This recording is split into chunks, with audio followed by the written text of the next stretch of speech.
All right, ladies and gentlemen, now on the DOOP By The River guest line to help us preview our midweek match against FC Dallas. Please welcome from the thirddegree.net, Mr. Buzz Carrick. Buzz, how you doing? Welcome on the show. Thanks for coming on in. Oh, good. Thanks for having me on. Absolutely, man. Buzz, we obviously it's a big matchup between both these sides, and so we're excited to get to it. But before we get into that, Buzz, as we always like to, we like to get to know who's coming on. And so tell us a little bit about yourself and a little bit about thirddegree.net. Okay. I work in sports television for my primary career. I long ago thought that there was a coming convergence in television and the internet. So, as an effort to teach myself something about the internet, I created a website in October of 1997 about the Dallas Burn. Hence the name Third Degree. That makes a little sense when you think back to the Dallas Burn era. So this is the 25th season we've been covering FC Dallas. And in my particular case, my schedule is not a 9 to 5 sort of schedule because of what I do. So I have the freedom to go to practice and watch training. And I have, once every week or once every other week, perhaps, for 25 years now. And so I have covered the team. And over the years, I've had a great number of people come and go that help me. And a couple of them have been with me for a long time now. And I get photographers that want to help out. And about 4 years ago, we had been with the Dallas Morning News for about 10 years, which is the big newspaper here in town, and behind a paywall, and they weren't compensating us. It was just a exchange. So I decided to go with the bet on yourself method and created a Patreon service, created a podcast, took my blog back independent. We had mostly been independent from the early days, and continue to do what we do. So now we're independent. Now we have Patreons. Now we have an advertiser on our podcast. So things are going well, and we're in our 25th season covering the team. Buzz, like quite literally, you were ahead of the time. I like to think so. Well, there are a lot of people that did similar things back in the early days, early days. I mean, no one covered the team. One of the reasons I chose covering the Dallas Burn was because nobody covered them. And there were other teams on a network called Match Night, for example, it was like SB Nation, but maybe way back when. Some of those guys have come and gone, but some of them, you still see around certain places. Like Mark Friskin, who's covered the Red Bulls for decades now, and there are other people that do similar things. But because I'm in professional media and other people that work with me are also in professional media, there's some people that are on radio here in town or work on internet stuff in their careers.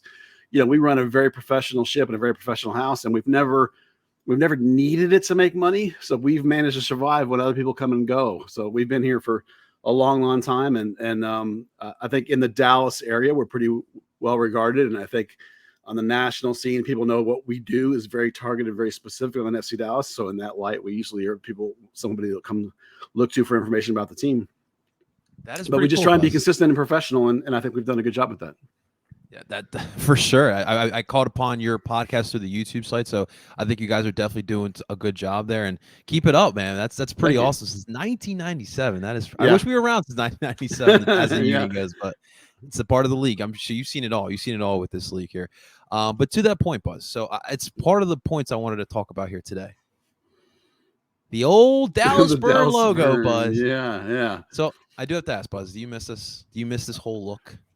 No, I miss the red and black. I would have liked to have kept red and black, but I think it was pretty clear that the Burn was not a particularly strong brand or well-constructed brand back in that era of time. When you tell people that you covered soccer, you would almost always get an answer. Oh, the Sidekicks?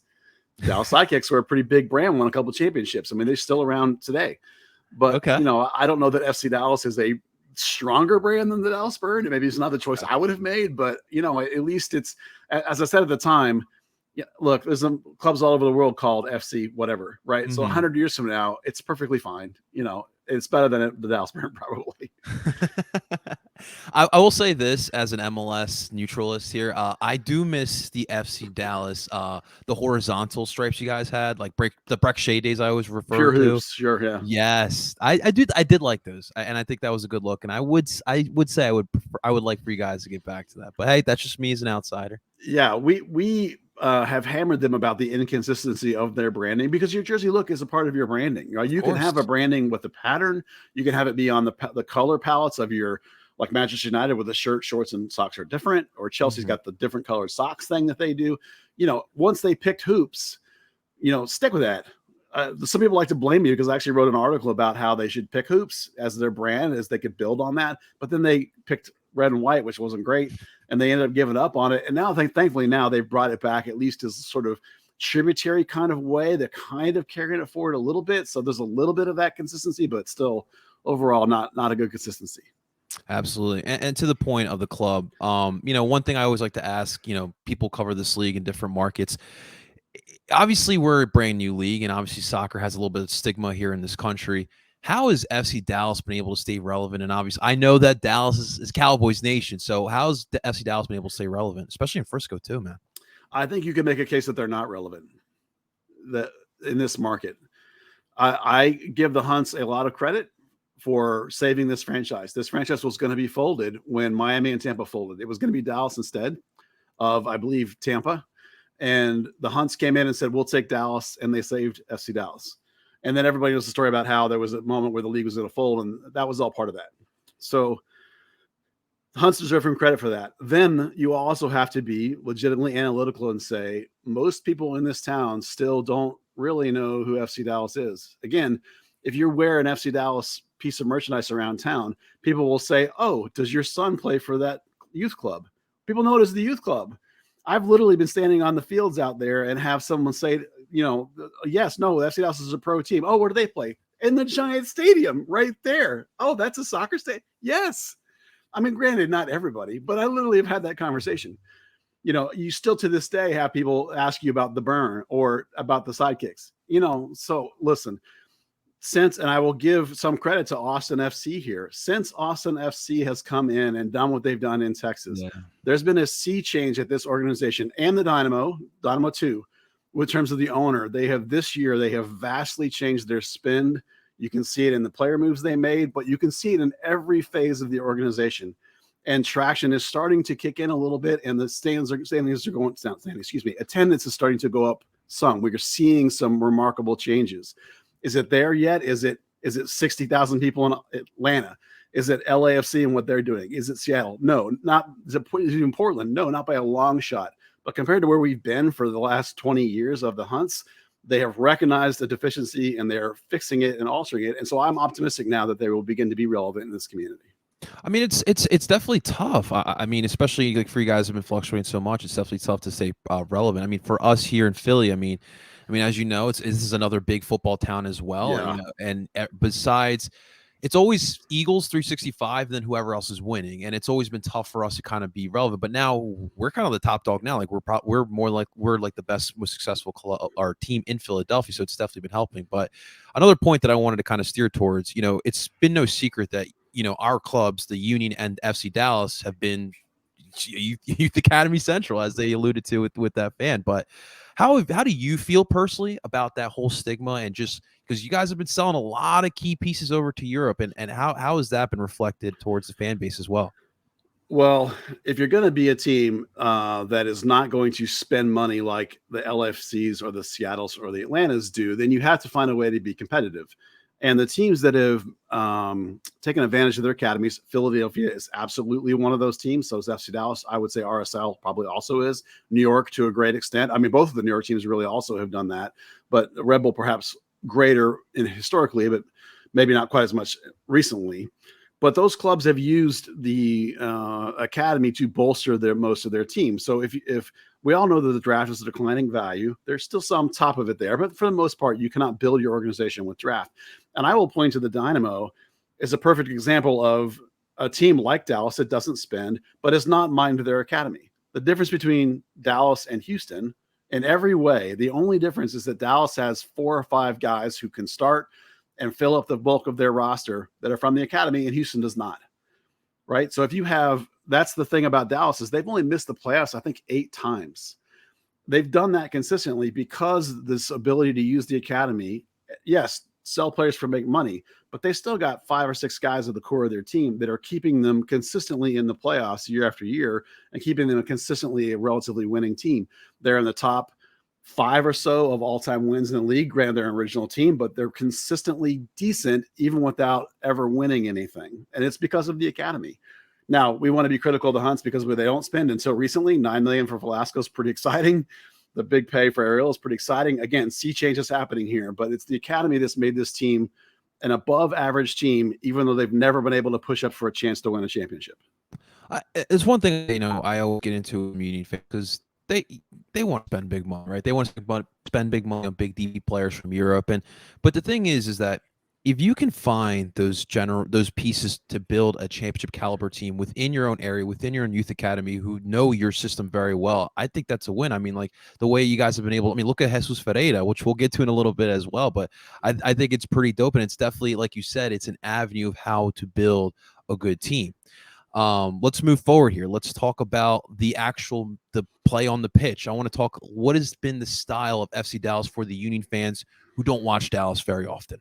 Well, this year's a change. New coach. He's adapted the system partially, I think, and because of the heat here, but probably for the most part, the system he's playing is basically a clone of the U.S. men's national team. So if you know the 4-3-3 that the national team plays, Dallas plays the same system. They have the same people, same kinds of players in the same roles. You can expect exactly the same kind of functionality from the team. On the road, that tends to be a mid to low block with I'm not going to call it a counter attack, but a sense of urgency getting forward. They're not going to possess just to possess. They're going to get forward quickly with some acceleration, play some combinations, and try and get forward. Now at home, not quite the mid to low block, and plus they get up 3 or 4 goals. More of like you see the national team play when they play these CONCACAF teams, where they do want to outpossess you, but they're not going to dilly-dally the ball around. Again, they're going to get forward with some verticality. You're looking at that 8-8 look, which has the guys like the Weston McKinney's coming out of midfield, the Moose's coming out of midfield, the national team, same setup. Sebastian Lletget, brand new signing, is going to be the most active of that. Paxton Pommelko also does that. We might see a slight change with that now that Paxton and Lletget might be playing together. Paxton's been hurt for 2 weeks since Lletget came, so we haven't quite seen it yet. So you can, if you know anything about how the national team plays, expect that out of FC Dallas. Okay. Well, I'll be honest, Buzz. I'm not much of a U.S. men's national team. Colombia all the way, but okay.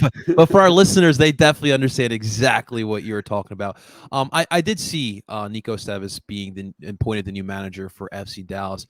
What has been the difference? Because obviously you guys have had success here. I mean, you guys are in third place of a very, I would say tough Western Conference. So what has he been implementing that's been a big difference that this club hasn't had in the past? The biggest thing is that the club showed a willingness to go get assets that he wanted. You could start with Paul Arriola, who brought in knowledge of the system he was going to play from the national team, brought in a leadership aspect because he's bilingual and can bridge the gaps in the locker rooms. They went out and got Velasco and spent some money that they never spent before. They traded Marco Farfan. They traded Ryan Hollingshead, who was arguably the best offensive outside back in the league. They traded them for a defensive-minded outside back on the left side. So the number one priority was to solidify the defense. They made a trade on the left. They added a goalkeeper. That's about it, really, in terms of defense. That was enough with the system change to change things. And then the other thing that they adapted was the style of play. Under Lucci, we had this phrase we used to call Lucci ball, where possession existed for possession's sake. Now they're not so worried about possession. If you want to have the ball for a big stretch of time, that's fine. We'll sit back and we'll reserve our energy, and then we'll turn you over and we'll go. So they're capable of scoring goals in 3 phases. One, they will occasionally high press, turn you over and get a mistake and go. They will also try and do a build from possession if you're going to let them have the ball uncontested. And of course, they also try and get some activity from set pieces. Now, Dallas is relatively short, but Matt Hedges is pretty good in the air, and Martinez is pretty good in the air. So they do try and get you a little bit on the set plays or on free kicks, where you see Velasco's got a couple of goals on free kicks this year, and Jesus has one on a free kick this year. So those are the 3 ways they try and get at you, and mostly they try and solidify that defense and play a solid, tight. It's a 4-3-3, but you know how that compresses. It compresses back into a 4th with 3 guys in front, or even more into a 5 guys in front if the wings come back. Typical fluid tactics, forward 4-3-3, compressing back into a defensive shell. Okay. All right. We'll keep an eye on that on Saturday or on Wednesday. I'm sorry. All right. So I want to talk a little bit about the form as of late. You guys have had 2 wins, a draw, and 2 losses, and you're coming off of a big win. Against San Jose. No disrespect to any Quakes fans out there. But what kind of went down on last Saturday? It's a big 4-1 win at home.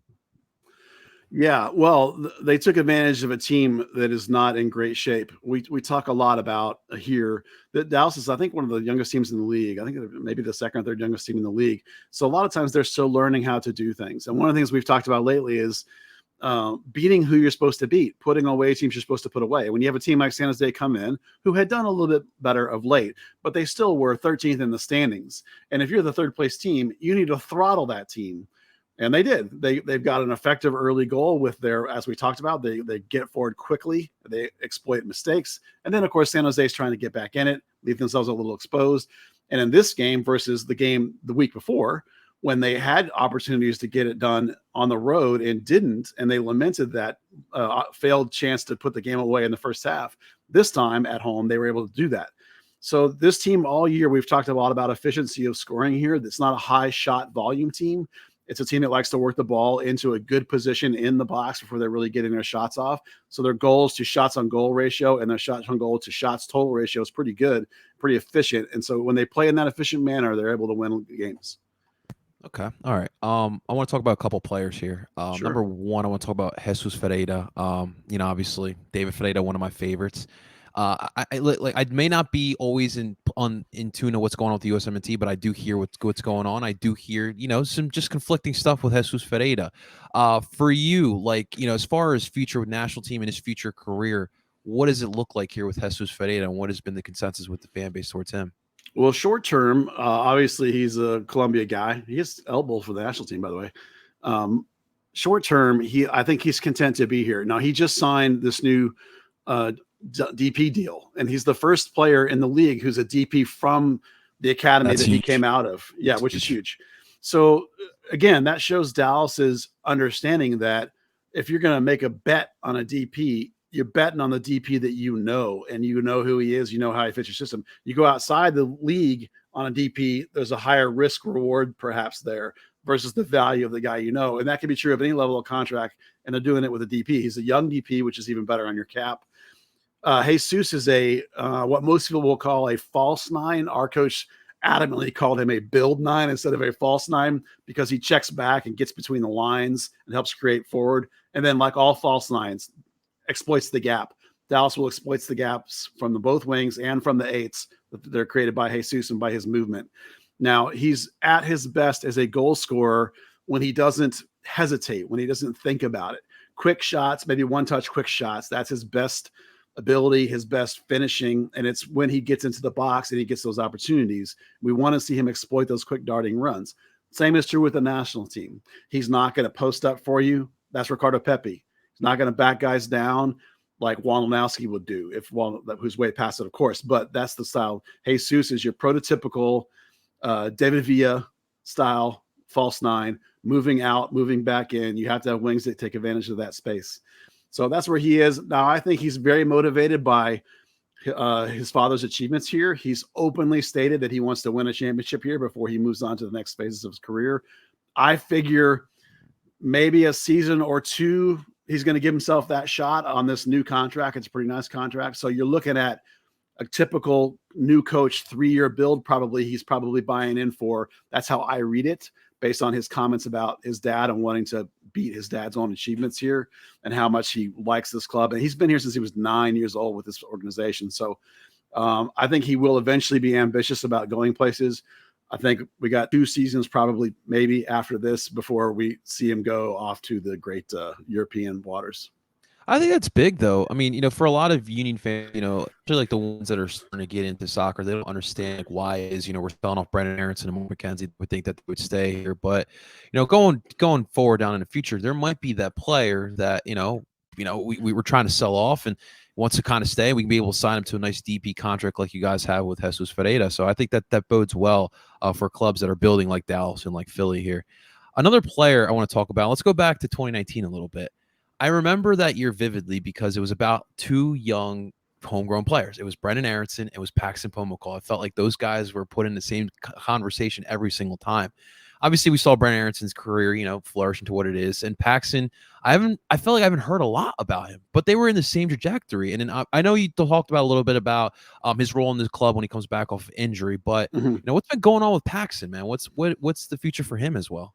Well, he basically lost a year of his career with a injury related to his hip. It's a sort of a bone kind of structural issue. Had to have a pretty serious surgery. He was on a radio show here in town with a friend of mine who does write for my website and is on our podcast. He was on the actual radio show that guy does. And he said flat out, this will be like a knee surgery, like an MCL or an ACL, where a year after I come back, I'll actually be back to my normal form. When I first come back, it'll take another year of play before I'm there. And that's where he is right now. So he basically lost a year. He then came back for a year and was kind of, in some games, not in some games, kind of getting better and better. And then this season is that second year back. And we're now seeing him return to the player that he was before. Now, again, he's a little undersized. And when you have that sort of 2.5, almost 3-year gap of a lack of high level play, it kind of leaves you on the outside looking in. Now, his natural position for me is as a linking 8, a box to box 8. I think that's when he's at his best. They've been using him here lately as the other 8, which we kind of like. Nobody really plays a 10 anymore. We kind of call it a free 8. It's like a De Bruyne kind of 8, that style. But I think he's ideally suited for the other one. And I think going forward that Leggett will play that free role and Paxton probably will become more of the box-to-box guy, which is his best position. And in terms of his pure game matching up. And I think if he continues to play the way he is this season, that he'll get back in the national team picture. He needs to raise his game a little bit more, but we're basically halfway through that, just past that return to peak form from where he said he was. And we're now finally about halfway through this year, we finally started seeing him play at the level he was before he got hurt. So that's why the big gap opened up between here and him and Aronson. I don't know if Paxton's ever going to be a European level player. Once you sort of miss that time and now you're moving into your mid-20s, maybe the ship has sailed there a little bit, but he's going to be a servant for this club for a long time. It's so crazy. Like, like you talk about like mid-20s, late 30s, you're starting to get older as players. And like when in reality, like you're really freaking young in real life, but that's how sports works, Buzz. It is how it works. And we all know in soccer that you start, you peak, you go up until you're 26, 27, then you plateau 27 to 29. And then in your 30s, your age starts to catch up with you. Listen, Paxton's only 22, but you're still talking about, that's not young in international soccer, right? I mean, that's starting to approach when you should be really starting. And look, he's a great player for us here in Dallas. He has long said that he wants to be an MVP discussion player before he leaves. He really loves this organization. And we're just now starting to see him get back to that level of conversation. So I'm optimistic about where he's going to go in the next year or two. You talked a lot about these young kids with their love and appreciation for this club. I respect that a lot, Buzz. That is pretty cool to hear. There are some that do and some that don't. The ones that have stuck around are the ones that have felt like they were loved and rewarded and the organization wants them and they've compensated them. And then there are others that have felt like they weren't quite feeling that love. And they're the ones that have gone off perhaps maybe earlier than they should in some cases. That's a whole different discussion. Okay. All right. Let's get to Wednesday's match. What could the potential lineup, I'm assuming 4-3-3 would be the formation. What would the lineup look like? Well, the big fulcrum is whether Paxton will be back in the lineup or not. I think that this team will look at Philly as a health check in the sense of, do we really think we're a competitor to get into the playoffs and do something this year? Philly is a very, very good team. Dallas knows they're a very, very good team. They're looking at Philly as a team that sets a mark. Are we at that level yet? So they're going to, I think, run out their very best 11, which is pretty ingrained. This coach runs a shorter bench than any coach I've ever seen. There's only maybe 5 players that play beyond the starting 11. So you're looking at Velasco, Ferreira, and Areola up front. The midfield will be Leggett and Edwin Cerrillo. Facundo Quignon and Edwin are very, very close as to who starts at the 6, but Facundo is hurt, so it'll be Edwin.